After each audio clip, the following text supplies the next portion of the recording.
Daily. Taste the Daily.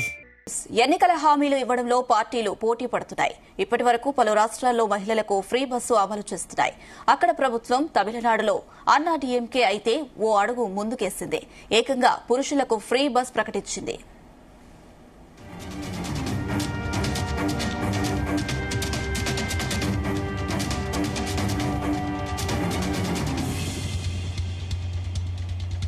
తమిళనాడులో assembly ఎన్నికలకు ప్రధాన పార్టీలు ఇప్పటి నుంచే మేనిఫెస్టోపై ఫోకస్ చేశాయి. ఏఐడీఎంకే మేనిఫెస్టోలో పలు కీలక నిర్ణయాలు వెల్లడించింది. స్త్రీలతో పాటు పురుషులకు ఉచిత బస్సు ప్రయాణం కల్పిస్తామని పళనిస్వామి ప్రకటించారు. ఇవాళ పార్టీ వ్యవస్థాపకుడు ఎంజీ రామచంద్రన్ 109వ జయంతిని పురస్కరించుకుని పార్టీ ప్రధాన కార్యాలయంలో నివాళులర్పించిన అనంతరం పళనిస్వామి 5 కీలక హామీలను ప్రకటించారు. ప్రస్తుతం మహిళలకు అందుతున్న ఉచిత సిటీ బస్సు ప్రయాణ సౌకర్యాన్ని పురుషులకు కూడా వర్తింపజేస్తామని ప్రకటించారు.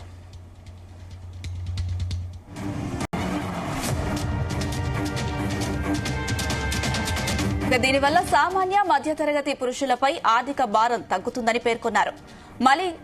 మగలిర్ కులవిలక్కు పథకం కింద ప్రతి కుటుంబంలోని మహిళ యజమానికి నెలకు 2,000 రూపాయలు నేరుగా వారి బ్యాంకు ఖాతాల్లో జమ చేస్తామన్నారు.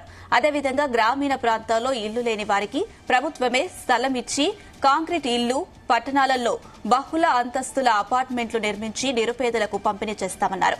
ఎస్సీ సామాజిక వర్గాల్లో కొత్తగా పెళ్లైన జంటలకు ప్రత్యేకంగా ఇళ్ల స్థలాలు, ఇల్లు మంజూరు చేస్తామని తెలిపారు.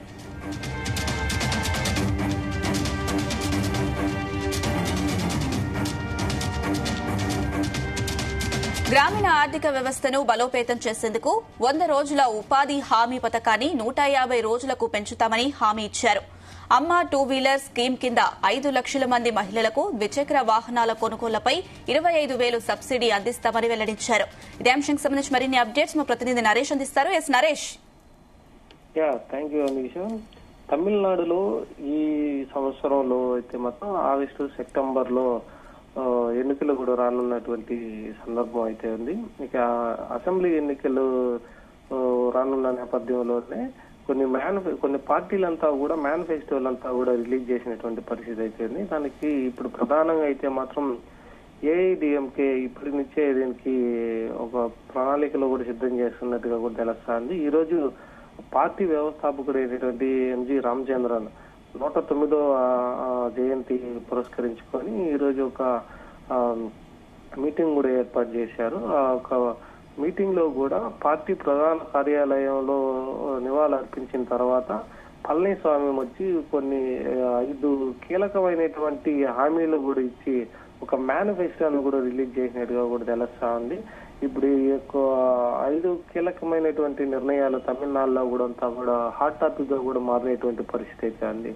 దాంట్లో ప్రధానంగా అయితే మాత్రం ఒక మేనిఫెస్టో కమిటీ కూడా ఏర్పాటు చేసి ఆ ఒక మేనిఫెస్టో సంబంధించినటువంటి మొత్తం అంతా కూడా ప్రజల్లోకి తీసుకెళ్లాలనేసి అయితే వెల్లడించారు.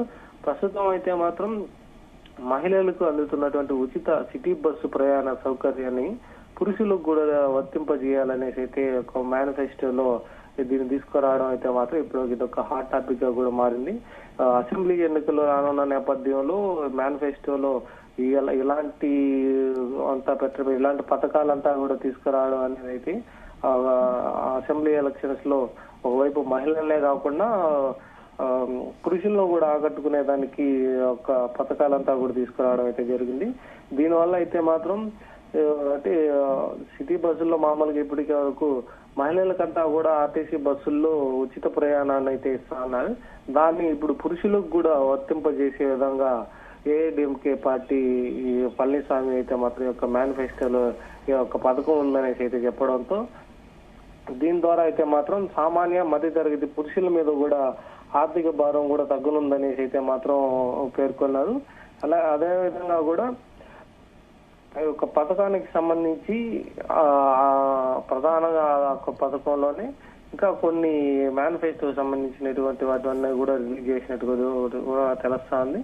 అలాగే ఏఐడిఎంకే అప్పట్లో పెట్టినటువంటి అంటే ఇప్పుడు జయలలిత తీసుకొచ్చినటువంటి మేనిఫెస్టోలో ఏ పథకాలు ఉన్నాయో వాటిని కొన్ని మోడిఫై చేసి కూడా వాటికి ప్రజలకు ఉపయోగపడేటువంటి పథకాలు ఏవైతే ఉన్నాయో వాటిని కొన్ని మాడిఫై చేసుకుంటూ తీసుకురావాలనేసి అయితే మాత్రం చూస్తున్నారు. అప్పట్లో అయితే మాత్రం ఒక ఇంటికి మహిళల్లో ఎవరైతే ఉన్నారో ఆ కుటుంబ పెద్దగా ఉండేటువంటి వారికి 2,000 రూపాయలు నేరుగా వాళ్ళ ఒక బ్యాంక్ అకౌంట్ కూడా జమ అవుతానండి. దాన్ని మళ్ళీ తీసుకురావాలనేసి అయితే మాత్రం పళనిస్వామి అయితే చెప్పారు. ఈ అసెంబ్లీ ఎన్నికల్లో అయితే మాత్రం ఒకవైపు పురుషులకి, మరోవైపు మహిళలకి ఉచిత బస్సు ప్రయాణం, మరోవైపు మహిళలకి ఇంటి పెద్దగా ఉన్నటువంటి మహిళలకి అయితే మాత్రం నేరుగా వాళ్ళ ఒక ఖాతాలో 2,000 రూపాయలు అయితే మాత్రం జమ చేస్తామనేసి అయితే చెప్పారు. ఇక గ్రామీణ ప్రాంతాల్లో ఇల్లు లేని వారికి అయితే మాత్రం ప్రభుత్వమే స్థలం ఇచ్చి కూడా కాంక్రీట్ ఇల్లు కూడా కట్టిస్తామనేసి అయితే చెప్పారు. ఇక పట్టణాల్లో ఉన్నటువంటి అంటే టౌన్లలో ఉన్నటువంటి వారికంతా కూడా బహుళ అంతస్తుల అపార్ట్మెంట్లు కూడా నిర్మించి వారికి పంపిణీ చేయాలనేసి అయితే చెప్తామనేసి ఏఐడిఎంకే మాత్రం తన మేనిఫెస్టోలో కూడా పొందుపరిచినట్టు తెలుస్తోంది. ఇక ఎస్సీ సామాజిక వర్గాల్లో కొత్తగా పెళ్లైన జంటలకైతే మాత్రం ప్రత్యేకంగా కూడా ఇళ్ల స్థలాలను అట్లే ఇల్లులను కూడా ఇస్తామనేసి అయితే ఏఐడిఎంకే ఈరోజు పార్టీ మీటింగ్ లో పళనిస్వామి యొక్క మేనిఫెస్టో అంతా కూడా రిలీజ్ చేయడం జరిగింది. దీంతో ఇప్పుడు తమిళనాడు అంతా కూడా ఒక హాట్ టాపిక్ గా మారింది. ఇంకా ఎన్నికలు సమరానికి కొంత సమయం ఉండగానే ఒక ఎన్నికల వేడి కూడా మొదలైనట్టుగా కూడా తెలుస్తుంది. ముందుగా ప్రీ ప్లానర్ గా కూడా ఏఐడిఎంకే రావడం అనేది జరుగుతుంది. మొదట్లో అయితే మాత్రం దీనికి సంబంధించి ఏఐడిఎంకే పార్టీకి సంబంధించి జయలలిత పెట్టినటువంటి కొన్ని పథకాలన్నీ కూడా చాలా వరకు ప్రజల్లోకి వెళ్ళడం, చాలా మంచి పేరు తీసుకురావడంతో ఆయన సీఎం గా కూడా చేసినటువంటి పరిస్థితి అయితే కనిపించింది. సో ఇదే విధంగా కూడా కొత్త మేనిఫెస్టోలకు సంబంధించి కొత్త పథకాలు కూడా తీసుకొస్తున్నాం అనేసి అయితే ఈ రోజు పళనిస్వామి కూడా చెప్పడం అయితే జరిగింది. దీని ద్వారా అయితే రానున్నటువంటి అసెంబ్లీ ఎలక్షన్ లో ఏఐడిఎంకే అయితే గెలిచేటువంటి అవకాశాలు ఎక్కువగా కూడా కనిపిస్తా ఉన్నాయనేసి అయితే మాత్రం చెప్తున్నటువంటి పరిస్థితి అయితే. ఇంకా రాజకీయ విశ్లేషకులు కూడా మేనిఫెస్టోలకు సంబంధించి ఇరు వర్గాలకి అంటే పురుషులకి మహిళలకి ఇద్దరికి కూడా ఉపయోగపడే విధంగా, అలాగే కొన్ని సామాజిక వర్గాలకి అలాగే పేదలకి కూడా ఉపయోగపడేటువంటి మేనిఫెస్టోని తీసుకొస్తే అది ప్రజల్లోకి ఈజీగా వెళ్లి స్ప్రెడ్ అయిన తర్వాత పార్టీ గెలిచేటువంటి అవకాశాలు ఎక్కువగా కూడా కనిపిస్తుంది అంటున్నారు. ఇక రానున్నటువంటి రోజుల్లో డిఎంకే పార్టీ కానీ, ఇంకా టీవీకే పార్టీ కానీ, ఇక కూటమి పార్టీలకు సంబంధించినటువంటి వాటి కూడా మేనిఫెస్టో ఎలా ఉండబోతుందన్న దానిపైన కూడా ఆసక్తికరంగా కూడా మారింది. సో ప్రస్తుతం ఈ సంవత్సరంలో జరగనున్నటువంటి అసెంబ్లీ ఎలక్షన్ సంబంధించి తమిళనాడు అంతటా కూడా యొక్క మేనిఫెస్టో కూడా హాట్ టాపిక్ గా కూడా మారినట్టుగా కూడా తెలుస్తుంది. Right Naresh, thank you.